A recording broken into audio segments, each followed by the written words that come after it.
Assalamualaikum warahmatullahi wabarakatuh. So kembali semula kita di channel turbo.com. So pada kali ni Abang Turbo ada satu body Wira Okey.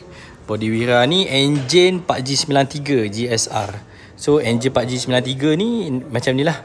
Okey. Cuma apa yang beza dia, kita pakai K20 coil. Kalau Evo dia lebih besar. Okey. Ni adalah GSR. Okay, so engine ni kita sebelum ni yang ni lah yang kita dapat yang apa ni, oil pressure jatuh, lepas tu lifter bunyi, ni lah engine yang bunyi bising tu. Dan ni sebelum ni dia pakai piston dia pakai apa tu yang kopi supercharge. Piston tu tak boleh pakai, jangan belilah, harga mahal tapi tak boleh pakai.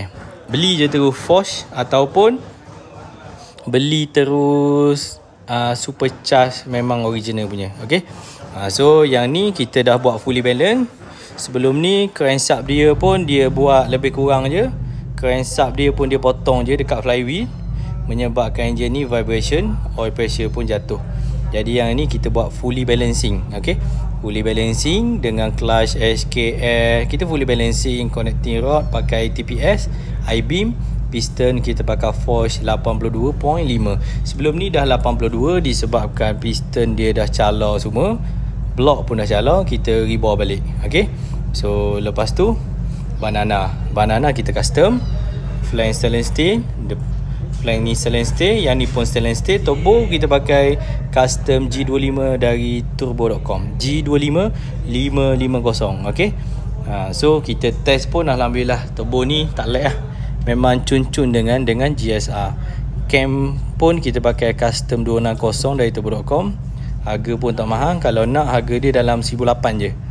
Bar spring kita pun ada, lebih kurang dalam 600. Okay.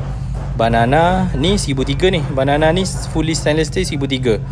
Turbo 4,300. Fully balancing kita buat 1,000. Lepas tu piping tu cooler kita auto lah. US gate pakai balik yang mana ada. Injector kita pakai FIC Injector klinik, injector FIC. Okay, lepas tu tak ada apa, kita akan dyno.